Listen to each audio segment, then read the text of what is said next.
Muito bom dia, boa noite, boa tarde para você que está ligado em mais um podcast da Lei do Futebol. Hoje nós estamos com o nosso primeiro convidado e a gente vai fazer um quadro novo chamado A Lei do Convidado. Vou deixar o nosso querido se apresentar hoje, por favor.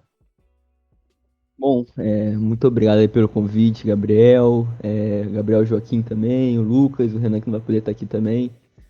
Enfim, estou muito honrado de poder estar aqui participando com todos vocês. Meu nome é Frederico Romberg, eu tenho 20 anos, faço Relações Internacionais na UF, assim como o Lucas Sampaio, e acho que assim como todo mundo aqui, sou amante de futebol e de uma boa resenha. E começa agora a Lei do Convidado.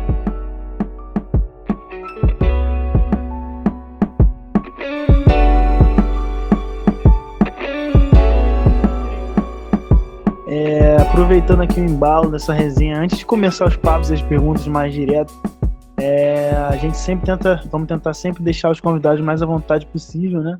Para a gente iniciar os debates depois e as perguntas mais apuradas, mais polêmicas. Cara, me fala pra gente como é que você teve essa paixão no futebol, qual o seu time, onde você teve a influência, enfim, conta um pouco pra gente aí dessa sua trajetória com o futebol. Cara, então, eu nasci numa casa tricolor, né? Sou fluminense, assim como meus pais são. Então, desde pequeno, eu sempre tive, né, a oportunidade de poder assistir os jogos. Enfim, tenho algumas memórias de ir no Maracanã quando eu era bem pequeno também. Porque, enfim, meu pai gostava muito de futebol e tal. Então, eu sempre tive a oportunidade de ter o esporte perto, sabe? E não só poder ver, como também poder jogar. Seja na escola, seja se estivesse na rua, no play. E aquilo sempre me cativava bastante, sabe? Então, enfim, meus pais, como eu disse ainda agora, eram Fluminense. Então, sempre que tinha um jogo do Fluminense, eles viam e eu, evidentemente, né? Tava ali em casa fazendo nada, assistia o jogo também. Tanto é que as minhas primeiras lembranças do futebol são justamente jogos do Fluminense, né? Pra ser mais exato. A final, se não me engano, do Carioca, ou da Taça Rio, agora não sei direito, de 2005.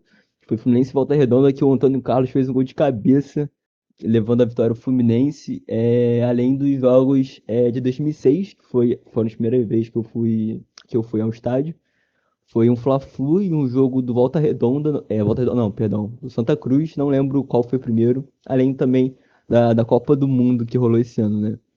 Então, enfim, com certeza devo muito a eles por torcer pro Fluminense, mas acho que o futebol, em geral, foi muito pela minha paixão de poder jogar, de poder assistir, que ao longo dos anos foi evoluindo, foi se cultivando cada vez mais dentro de mim, né? Basicamente, como todo torcedor brasileiro, a gente já começa futebol desde criança. É, e é, assim como você também lembra das primeiras idas ao estádio, conhecendo. Eu lembro também muito da seleção brasileira de 2006. Você falou bem aí. 2006 foi para mim a primeira Copa que eu lembro, assim, lembro do Ronaldo jogando. Enfim, agora a gente vai começar a partir mais para uma área das perguntas. Então vamos lá. Primeira que mandaram aqui vamos lá, de acordo com a sua análise, como é que tá a presidência do Mário Bittencourt até aqui?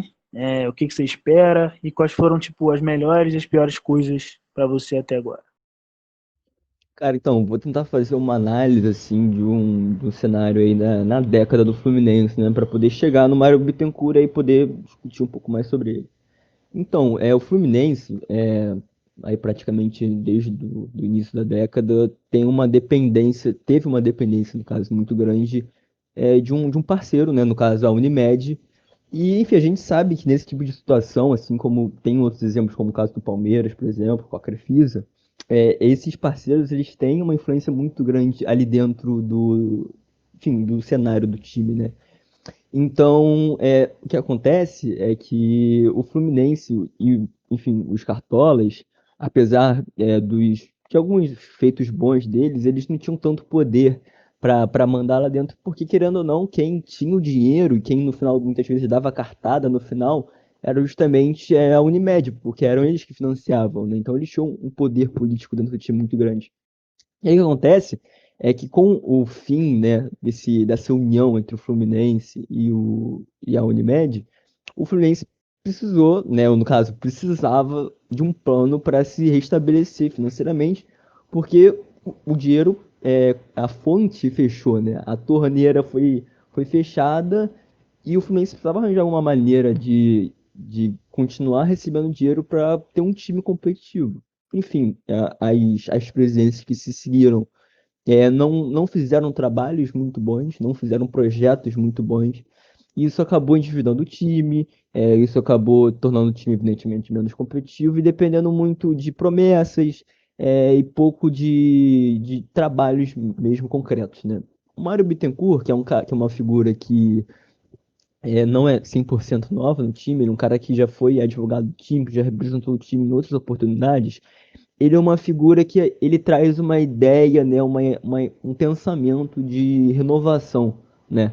Ele é um cara mais jovem, diferente dos antigos presidentes, que tinha pautas, né, que iria consertar o time, que iria renovar, ou seja, tudo nessa ideia de que o Fluminense, vamos dizer assim, um time que estava quebrado, mas que teria solução se tivesse alguém comprometido. Dito isso, eu acho que ele vem fazendo um papel ok, né? Um trabalho bom. Eu acho que o que ele vem buscando fazer é justamente o caminho que se deve fazer. No caso de times que não possuem uma situação financeira boa, muito pelo contrário, né? Endividados, eu acho que essa ideia de quitar as dívidas, de enfim, basicamente o trabalho que ele vem fazendo financeiramente, eu concordo bastante. E acho que por mais que talvez nos próximos anos a gente não vê os frutos sendo colhidos, tenho certeza que os próximos presidentes vão colher os frutos que ele está plantando agora, né?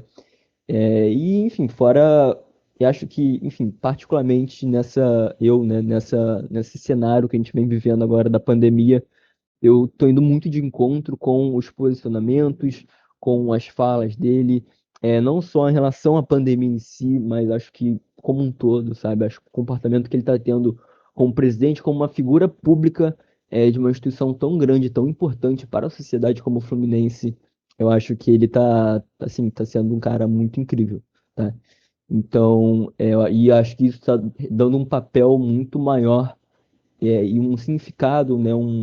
Acho que ele está sendo muito melhor, vamos dizer assim, presidente, muito pelo que a gente está vivendo agora, sabe? Então, em relação ao Bittencourt, acho que é isso que eu tenho a pensar e a falar. Brother, cometi uma gafe aqui. Primeiro tem que apresentar os apresentadores aqui, por favor. Gabriel Sampaio na voz. Fala um pouquinho pra gente. E Gabriel Joaquim também.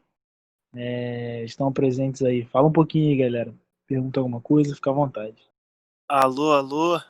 Fala, galera da Lei do Futebol. Sempre bom ter vocês aqui. Então, o Lucas aí não apresentou a gente, né? Tava esperando o cara falar. Mas tranquilo, tá tranquilo. O foco é no convidado aí, no Fredão. Tem muito aí a agregar nessa resenha. Mas se apresenta aí também, Joca, para poder a gente seguir com as perguntas e dar continuidade aí no áudio, no podcast. Então, galera, o Lucas acabou esquecendo de apresentar a gente, mas normal, tudo tranquilo, vamos seguir aqui a programação, que hoje é a estreia do nosso quadro A Lei do Convidado, com um convidado de altíssimo nível, que é o Fred Romberg aí, a fera. Vamos para cima, Gabriel. Taca fogo nas perguntas aí. Beleza, beleza. Vou dar seguimento aqui ao podcast e já vou começar com uma pergunta aqui que é meio polêmica e meio particular, mas eu quero ouvir sua opinião sobre isso. Para você, qual é o maior ídolo do Fluminense na história e qual o maior jogador que você viu jogar, particularmente assim? Eu, antes de você dar sua opinião, só vou dizer que para mim que eu melhor vi jogar foi o Frederico, porque aquele cara ali, porra, absurdo e igual a ele não tem. Mas segue aí, dá sua opinião que a gente tá aqui te ouvindo. Cara, então, enfim, são duas perguntas sempre muito discutidas, né? Qual o maior, qual o melhor? E eu acho que nesse caso o Fluminense tem diversos, inúmeros ídolos que eu poderia ficar aqui citando e cheio de argumentos a favor deles. Enfim, como o maior ídolo da história, cara, olha, me vem alguns caras à cabeça aqui, eu posso até comentar alguns, acho que o próprio Fred pode entrar, a gente pode falar do Casal 20, que foram dois jogadores, o Assis, né, o Washington, que marcaram muito a história do clube, o próprio Rivelino também, que, enfim, tem muita história no Corinthians, mas também tem muita história no Fluminense. Mas, cara, pra mim, eu acho que o maior exemplo, que é um cara que, tipo assim, além do próprio desempenho dele dentro de campo, ele tinha um desempenho fora de campo que era de um verdadeiro ídolo, sabe? Que pra mim era o Castilho, o goleiro, né, que foi, por sinal, campeão do mundo pelo Brasil em duas oportunidades, um cara assim incrível, que teve quase 700 jogos pelo Fluminense. Se não me engano, são 697, algo do tipo. É o recordista de jogos pelo Fluminense. E a história que eu queria comentar e compartilhar com vocês, não sei se todo mundo sabe, é que, cara, o Castilho ele gostava tanto de jogar, gostava tanto de futebol, gostava tanto do Fluminense, que, enfim, na época dele, como a gente sabe, a medicina não era tão avançada, principalmente a medicina esportiva, né? Então, era muito comum, cara, que os jogadores, porra, tomassem várias infiltrações para jogar, que não tinham as lesões 100% recuperadas. No caso do Castilho, era normal, quer dizer, no caso dos goleiros, né? Era normal que as principais lesões que afetaram eles, que afetassem eles, eram as lesões nas mãos, né? Porque, enfim, evidentemente que as luvas não tinham a tecnologia que tem hoje, então era muito normal que os goleiros da época se contundissem justamente nas mãos. E o caso do Castilho não foi diferente, ele teve um problema, se não me engano, no dedo mindinho, né? Acho que na mão esquerda, enfim, não sei exatamente. Não, ele teve uma sequência de lesões na mão, né, nesse dedo específico, e aí o médico do clube falou, cara, você vai ter que fazer uma pausa para se recuperar, porque senão você não vai conseguir continuar jogando, né? Você precisa se recuperar do dedo. E ele falou, cara, não, eu preciso continuar jogando. Então ele decidiu por amputar o dedo, justamente para que ele pudesse voltar mais rápido e continuar servindo o clube da forma como ele sempre serviu, sabe? Então, acho que esse caso é um exemplo não diria devoção, né? Mas um cara que realmente se sacrificou por um time e acho que toda a história, tudo que agrega ao Castilho, todo esse folclore, né, dele é muito justificável. Daqui hoje o CT do Fluminense leva o nome dele, tem um busto dele lá, é um cara de um tamanho muito grande, então para mim o maior ídolo da história do Fluminense é sem dúvidas o Castilho. Do que eu vi jogar, cara, eu acho que realmente não tem muita dúvida que é o meu xará, o Frederico Chaves Guedes, né, o nosso camisa 9. Enfim, ele foi um cara extremamente vitorioso na passagem do Fluminense, ganhou estadual, ganhou dois brasileiros, querendo ou não, passou no ano de 2009 também, né, que foi um ano marcante pra caramba na história do time, e ele, querendo ou não, fez parte desse elenco, sabe? E acho que toda a identificação que ele acabou criando com o clube é muito única, porque é difícil, né? É um cara que não é criado, um cara que não é nascido no ambiente de um clube, ter uma identificação tão forte com ele, né? O Fred não é um cara carioca, ele veio lá de Minas, ele sempre jogou nos times de Minas quando era jovem, nunca teve um contato necessariamente com o Fluminense, mas mesmo assim, esses anos que ele passou no Fluminense, ele acabou criando um laço muito forte com o clube, que, enfim, acho que muito por questões de atrito interno, de até político, ele acabou saindo do clube porventura, mas enfim, ele acabou voltando hoje, acho que justamente por essa relação tão bonita que ele criou com o clube ao longo dos anos e ao longo dos gols e das histórias que ele foi criando, né, com o tempo. Pô, show de bola, Fredão, show de bola. Só para botar um pouco de polêmica nessa história aí do ídolo, ou do melhor jogador que você viu jogar, o que você achou, mano, do Ronaldinho, que jogou no Fluminense aquele curto período de tempo? Também tiveram outros jogadores, como, sei lá, o Conca, o Thiago Neves, o próprio Dodô. Esses caras aí também jogaram muita bola pelo Fluminense. Você acha que o Fred jogou mais que eles, realmente? Cara, então, primeiramente, em relação ao Ronaldinho Gaúcho, Cara, na minha opinião, o Ronaldinho é gaúcho no Fluminense. Ele foi uma jogada de marketing e ponto, sabe? Ele não foi contratado pelo futebol que ele iria agregar ao Fluminense ou algo do tipo.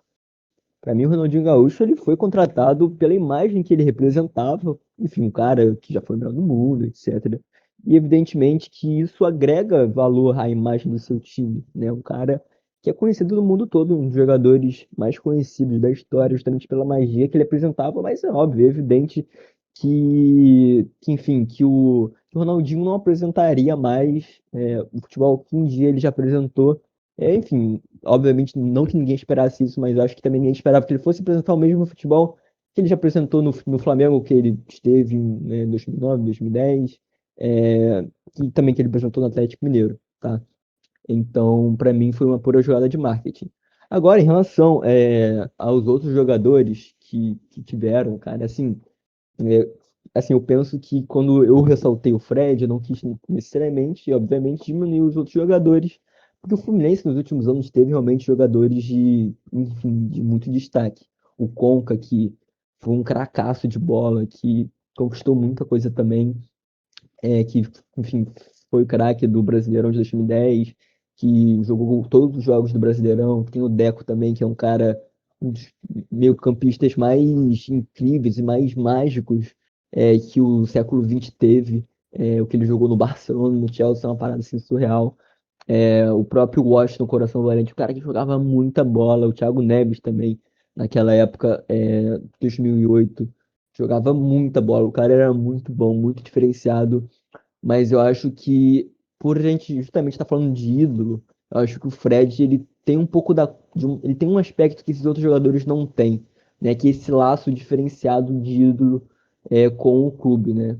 E, enfim, eu acho que evidentemente por o cara ele ter participado de todos esses campeonatos, pelo seu nível, né, de importância em todos esses campeonatos e por tudo que ele representa, eu acho que ele está um patamar, né, numa prateleira acima, nessa estante dos ídolos da história do Fluminense, mas evidentemente que esses outros jogadores que você trouxe aqui, né, pro nosso debate são caras assim de altíssimo nível e que realmente merecem a nossa lembrança por terem sido realmente muito impactantes.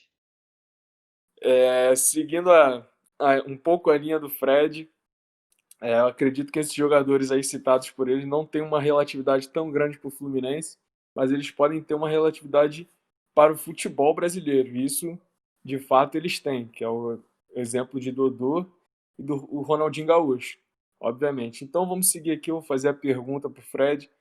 Qual foi o melhor jogo que você já assistiu e o pior jogo, Fred? Fala pra gente. Cara, então, essa pergunta é muito boa, né? Enfim, vou começar pelo pior, né? Porque a gente tem que terminar as coisas bem. Pra mim, cara, o pior jogo que eu já vi, né, no estádio do Fluminense foi contra a Chapecoense, cara, no ano, eu não tenho certeza agora qual foi, acho que foi 2016. 2015, por aí, o Fluminense, essa semana perdeu no Maracanã de 4-1 ou 5-1. Foi um jogo assim, pavoroso, foi um jogo medonho. Que o Fred, por sinal, tava. Não lembro, acho que não sei se ele participou do gol que o Fluminense fez, ou se realmente foi ele que fez. Mas foi um gol assim, no finalzinho, que a zaga da Chapecoense acabou entregando. Foi algo do tipo, pô, foi uma atuação reconhecível. Tanto é que o Fluminense passou anos aí sem conseguir vencer o time da Chapecoense desde que eles subiram para a primeira divisão. Só recentemente que o Fluminense conseguiu vencer eles. Então, assim, para mim, esse jogo ficou muito marcado, porque acho que foi, na real, a pior goleada que eu já presenciei, né, do meu time. Mas eu acho que não só pelo placar, mas pela atitude também do time. Esse jogo aí, para mim, foi medonho, cara. Eu tenho realmente pesadelos com esse dia. Enfim, são tantos jogos, né, que o Fluminense apresentou um futebol bonito aí nos últimos anos, que eu até fico assim meio encucado, né, cara? Qual foi o melhor? Isso é evidentemente o jogo que eu pude ir. Mas eu acho que se tiver que escolher um, cara, olha, eu acho que eu iria com a final do Carioca de 2012, contra o Botafogo. Na verdade, assim, pra mim, não acho que o Fluminense necessariamente tenha jogado tão bem, né, nesses jogos, mas acho que foi um resultado muito legal, né? Porque, querendo ou não, foi um início aí de uma trajetória muito boa do Fluminense naquele ano, né? Um ano que o Fluminense se tornaria tetracampeão. E eu acho que aquele time ali iniciando com aquele primeiro sobre aquela vitória contra o Vasco, né, na Taça Rio, na Taça Guanabara. E aí depois com a coroação, né, no futebol, nos jogos, nas duas finais, né, nos dois jogos da final contra o Botafogo, acabou sendo um resultado muito maneiro. É claro que quando a gente pensa assim no melhor jogo, a gente pensa em algo muito marcante, muito decisivo. Então eu não consigo pensar em jogos, né, de pontos corridos, porque querendo ou não, a gente tende a minimizar um pouco os jogos de pontos corridos, né? Porque querendo ou não, todos os jogos têm o mesmo valor. A gente tende a pensar nesses jogos mata-mata, né, nas finais. Então, querendo ressaltar aqui esses jogos, essa final em específico, né? Porque acho que foi muito importante, né, para o Fluminense ganhar uma motivação legal para poder ter um ano incrível como foi o ano de 2012 para o clube. Esse jogo que você tá falando aí é aquele que o Fred meteu um gol de bicicleta, que o Fred e o Sobs disputam pra dar bike, aí o Fred faz o gol? É esse jogo?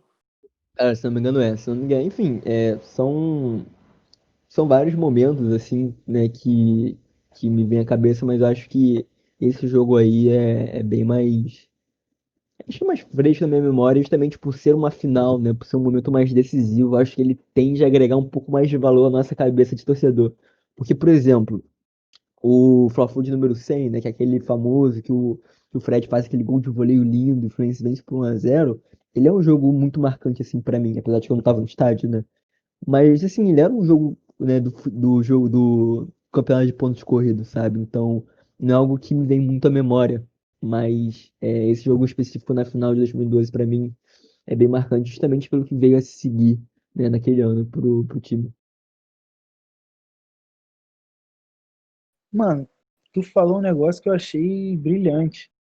Às vezes a gente não tem, apesar de você ter dito que pra você foi uma final, a gente nunca para pra pensar. Ih, ó, MotoGP, peraí.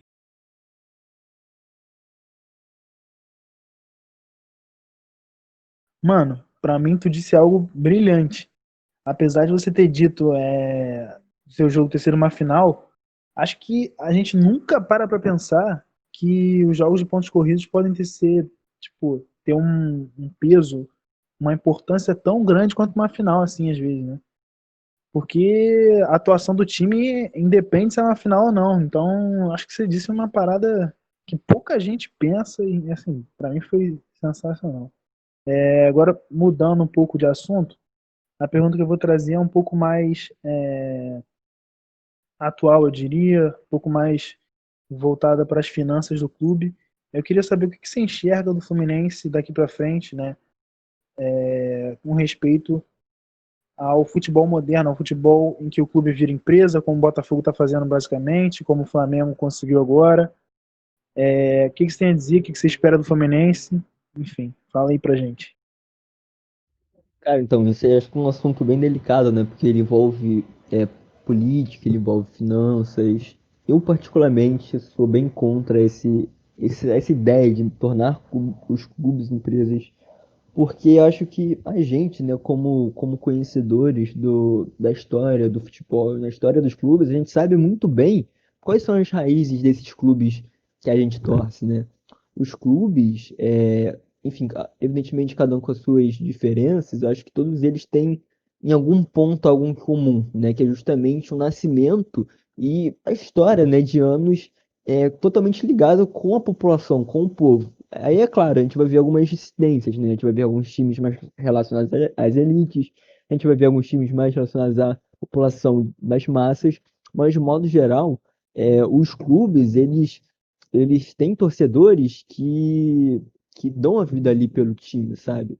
Então, assim, na minha opinião, o clube tem que representá-los de alguma forma, vamos dizer assim. E na minha opinião, a partir do momento que um clube se torna uma empresa, independentemente em quantos por cento, né, vamos dizer assim, eu acho que isso perde muito dessa essência, né, que os clubes aqui no Brasil têm. né? Eu entendo que existem as necessidades, vamos dizer assim, financeiras dos clubes, que é difícil, né, de se manter, e ainda mais hoje num ambiente, né, de corporativismo, né? É, então, enfim, se manter é complicado. A partir do momento que você não tem uma torcida muito grande, como tem a do Flamengo, por exemplo, clubes que não têm essa capacidade financeira de aquisição de dinheiro através de direitos de transmissão, então de sócio torcedor, essas coisas, esses clubes tendem a ser mais reféns, né? Então eles tendem a ter menos escolhas. Mas eu acho que mesmo assim existem outros tipos de saídas que devem ser buscados pelos clubes para evitar esse tipo de situação, que é a do clube empresa, tá? Para mim, eu realmente sou contra essa tipo de situação, mas eu entendo a existência delas, né, como um desdobramento da corporativização do futebol, que eu acho que é uma consequência da sociedade capitalista como um todo. Enfim, complementando, eu acho que o Fluminense em si, ele tem capacidade de sair de uma situação financeira ruim, assim como vários outros times grandes têm essa capacidade, tem capacidade também de se tornarem times competitivos. É claro que não é fácil, são projetos que devem ser seguidos de forma bem rígida, né? Obviamente que você sair gastando, contratando grandes jogadores não vai fazer com que isso aconteça, mas eu acho que a partir do momento que você tem um plano de sócio-torcedor coerente, a partir do momento que você incentiva é, a criação, né, de novas mídias para atrair os torcedores para o clube, eu acho que, enfim, existem formas de você solucionar os problemas financeiros do time sem quebrar esse vínculo que a população tem com os clubes, né? Porque, na minha opinião, a partir do momento que você cria uma empresa, você quebra um pouco desse pacto, né, que existe entre o clube e os jogadores. Então, enfim, basicamente é isso. Concordo muito com o que você falou agora, Fredão. Esse lance de tornar o clube empresa, para mim, é muito legal, porque o futebol clubes eles são associações, né, por natureza. Então, se tornar o clube uma empresa, eu acho meio que tá tirando a parte futebolística da equipe. Mas enfim, agora eu tenho uma pergunta aqui que é um tanto quanto polêmica, mano. Eu quero saber a sua opinião sobre os rebaixamentos do Fluminense. O que que você achou, por exemplo, de 2000, foi 2013? 2013 e sobre 1999, enfim. Me fala um pouquinho aí pra você como é que isso reflete aí no seu dia a dia com o Fluminense. Cara, então, se eu bem entendi, vou falar um pouco sobre os rebaixamentos e os casos de tapetão, né? Cara, então, eu primeiro vou começar falando um pouco sobre, né? Vou começar falando um pouco sobre os rebaixamentos. Cara, assim, pra mim, a questão do rebaixamento, ela não tem que ser encarada como um bicho-papão, um monstro, sabe? Eu acho que em momentos o clube ele vai ser rebaixado, é normal, né? É muito difícil um clube não ser rebaixado, ou então não chegar perto de ser rebaixado. E eu acho que quando esse tipo de coisa acontece, cabe ao clube entender a sua posição, o que que deu errado, para que ele possa voltar à sua grandeza, né? E então, quando isso acontece, quando os clubes caem, eles precisam ter essa noção, né, do que estava dando errado para que eles possam, enfim, voltar nessa, a primeira divisão e voltar a ser campeões. No caso do Fluminense, o Fluminense chegou até a Série C, né, cara? Então, assim, foi uma situação constrangedora e para os torcedores, mas além de constrangedora, foi difícil para o clube, porque evidentemente quando você está na Série C, você tem muito menos visibilidade, você tem muito menos recursos do que clubes da Série A. Então, enfim, o Fluminense acabou voltando para a primeira divisão, né? Enfim, apesar de forma contestada, e querendo ou não, após anos, pôde ser campeão da Copa do Brasil, vice-campeão da Libertadores, vice-campeão sul-americano, campeão duas vezes do Brasileirão. Então, assim, eu acho que o que a gente tem que tirar de lição de rebaixamento, e digo isso não só como torcedor do Fluminense, mas como um apaixonado pelo futebol, é que, cara, quando o time é rebaixado, isso não é o fim do mundo para a equipe, sabe? Eu acho que o mais importante é que você pense que o time precisa reestruturar. E, cara, se ele for rebaixado, mas que se isso for necessário para que haja, né, uma mudança, né, na estrutura do time para que ele possa voltar e voltar sendo campeão, cara, eu prefiro que o meu time seja rebaixado que nos próximos anos ele seja campeão diversas vezes, sabe? O que eu acho que não dá, que aí fica complicado mesmo, é, pô, o seu time é rebaixado, e aí ele volta pra Série A, e aí passa um ano ele é rebaixado de novo, sabe? E aí passa mais um tempo ele é rebaixado de novo. Eu acho que nessas situações, enfim, não tô nem criticando o determinado time, não, mas eu acho que o time ele deixa de aproveitar a experiência da Série B, que tem que ser uma experiência de reflexão, né, para a instituição. Pô, cara, o que a gente tá falando de errado? Como que uma equipe nossa de tradição tá na Série B, sabe? Isso não é o certo, isso não deveria acontecer, sabe? Então, o caso do Fluminense, que chegou aí para até a Série C, né, que é um caso ainda mais escrúpulo, eu acho que realmente seria um problema para mim, assim, realmente teria realmente um problema muito sério com isso se o Fluminense nunca mais voltasse a ser o que ele foi antes, né? Um time competitivo, um time que chegasse a grandes finais, mas isso não aconteceu. E, cara, em relação aos tapetões, esse é um assunto que eu sempre levo, sempre na brincadeira, e sempre costumo tratar isso de dois pontos, assim. Primeiro, eu trato do ponto jurídico, não só no aspecto do futebol, como no aspecto da sociedade.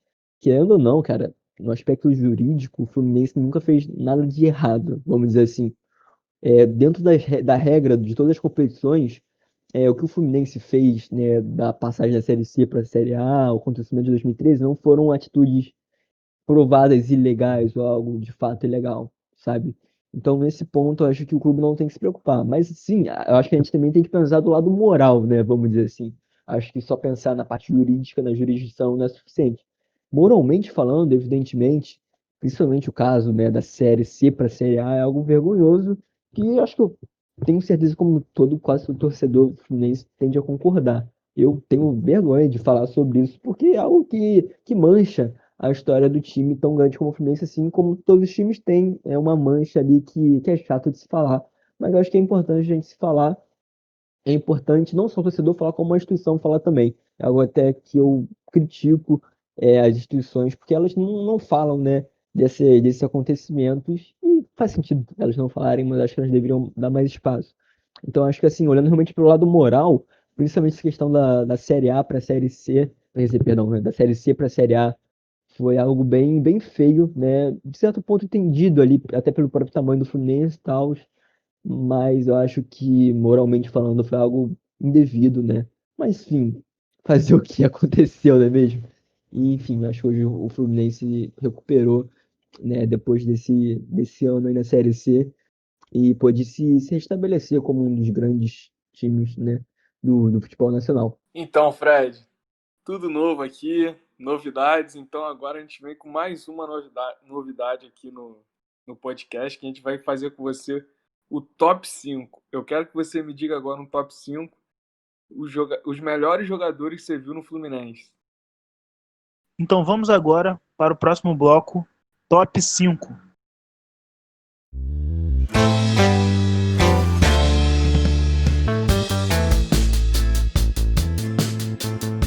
Cara, vamos lá, melhores. Aí eu preciso de um pouco de esclarecimento aqui. Você diz melhor, tipo, do maior jogador, dos que cinco tiveram mais importância, tipo, dos melhores mais técnicos, tiveram mais qualidade na passagem pelo Fluminense. Eu digo aqui os melhores, tipo, na sua concepção, tipo, no critério que você acha o mais correto, tipo, seja ação, seja idolatria, entendeu? Os melhores do Fred do Fluminense, entendeu? Cara, então, dos que eu vi, eu acho que, enfim, vou incluir o Fred, justamente por já ter incluído ele naquela pergunta anterior. Justamente pelo que eu falei, pela toda a relação de idolatria que ele tem com o clube, com a participação em diversos campeonatos, que o Fluminense foi campeão, com vários gols icônicos que ele fez. Então, acho que não tem como ter ele aí nesse top 5. Outro cara que eu vou colocar aqui também, que já foi mencionado antes, foi o Conca, que foi um cara que participou de forma bem parecida com o Fred, né, de campeonatos brasileiros. Foi um cara que, talvez, por mais que ele não tivesse, né, a luz, né, nele, vamos dizer assim, por mais que ele não fosse o cara mais importante, eu acho que ele era aquele cara extremamente consistente, que sempre estava lá, que sempre jogava, que sempre ajudava pra caramba o clube, e que tinha uma técnica, uma raça incríveis. Então, assim, para mim, aquele argentino era um cara incrível. e representou muito bem o Fluminense nos anos que ele teve presente. É, o resto do top 3, cara, eu vou colocar alguns jogadores que não necessariamente foram campeões, né, mas que jogaram muita bola.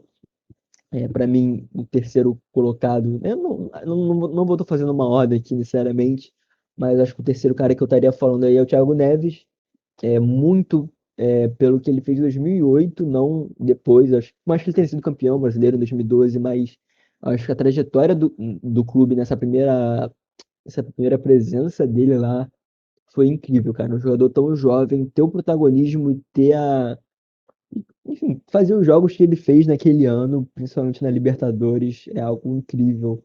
Eu acho que, enfim, o Fluminense não ter vencido naquele ano foi algo muito no detalhe, vamos dizer assim. Até que foi nos pênaltis aquela final, e ele praticamente carregou o time nas costas naquela final, jogando pra caramba.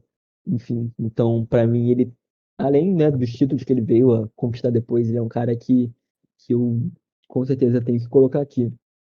E aí, cara, essas duas últimas posições, eu, eu acho que eu vou ter que dar para uns caras que jogaram muita bola. Pra mim, o quarto foi o Deco, cara. Porque assim, o Deco não teve uma passagem muito grande, né, no Fluminense. Ele chegou em 2010, né? Depois ele se aposentou, acho que em 2013, 2014, justamente. Questões físicas, é um cara que estava longe do auge dele, mas que mesmo assim ele entregou uma qualidade técnica pro Fluminense a nível europeu, né? É um cara que tinha uma técnica, uma visão de jogo completamente diferenciada do que a gente tinha como padrão aqui no Brasil e ele agregou demais àquela equipe, mesmo sendo um jogador que já tinha passado o auge dele, enfim, ele chegou aqui já com 30 e tantos anos, mas mesmo assim ele pôde agregar ao Fluminense muita coisa, inclusive com alguns jogos muito marcantes, como o jogo contra o Boca lá na Bombonera, enfim, aquele chapéu mágico que ele dá no jogo, não sei se foi do Carioca ou do Brasileirão também, enfim, ele proporcionou lances geniais, memoráveis, que eu tenho certeza que todo torcedor do Fluminense nesses últimos anos vai lembrar. Enfim, cara, o quinto colocado, para mim, eu acho um pouco difícil de escolher, porque eu acho que aí a gente tem alguns caras que podem entrar nessa colocação. Vou colocar o Diego Cavalieri aí. Ele foi um cara que teve muitos anos no clube e que nesses muitos anos teve alguns anos que ele fez atuações assim completamente surreais, verdadeiramente surreais. Eu acho que muito do que o Fluminense jogou nesses primeiros anos da década de 10, né? Ele tem um papel fundamental porque o Fluminense teve uma defesa entre aspas sólida nesses anos, principalmente 2012.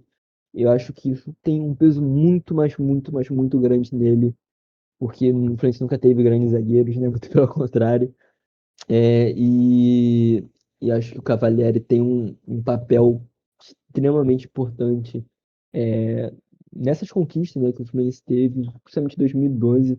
Enfim, só vou dar uma menção rosa aqui para outros caras. Eu queria falar sobre o Jean, que ele participou desse período aí, que o Fred também participou, que o Cavalieri participou, que o Conca participou, que foi um cara assim como um Conca extremamente regular e que ele foi sempre uma peça, né, um mecanismo extremamente importante para o Fluminense, para a máquina do Fluminense rodar, né? E ele sempre estava lá, era assim, uma peça perfeitinha que se encaixava no time, que por mais que ele não fosse o cara dos gols, ou por mais que ele nunca fosse o ídolo do clube, aquele cara midiático, ele sempre foi um cara muito, muito consistente, que sempre agregava demais, demais, demais ao time. E queria, né, só dar mais uma adenda também ao nosso grande Washington Coração Valente. Para mim, tem um dos gols mais icônicos assim, da minha vida como torcedor, que foi aquelas quartas de final da Libertadores de 2008 contra o São Paulo, de cabeça, né? Enfim, o cara, além de ter uma história muito maneira de vida, ele foi um jogador que sempre se doou e sempre foi muito bom ao Fluminense, sempre fez muitos gols. E acho que essa memória especial, ela é muito importante para mim. É uma das principais memórias que eu tenho assim na cabeça no Fluminense. Então, enfim, é um cara que eu acho que vale a pena ser comentado. Então vamos agora para o próximo bloco com o quadro Na Lata.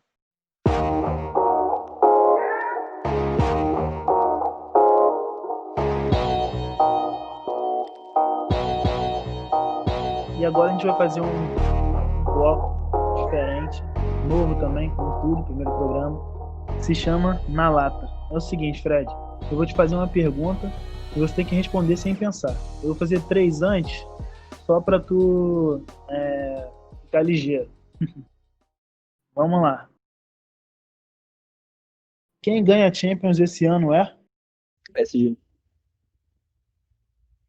Messi ou Cristiano Ronaldo? Messi. Guardiola ou Johan Cruyff? Guardiola. Beleza, tá ligeiro. Agora vamos às perguntas que importam. Vamos lá, Vamos hein? lá, vamos lá. O Fluminense é o rei do tapetão?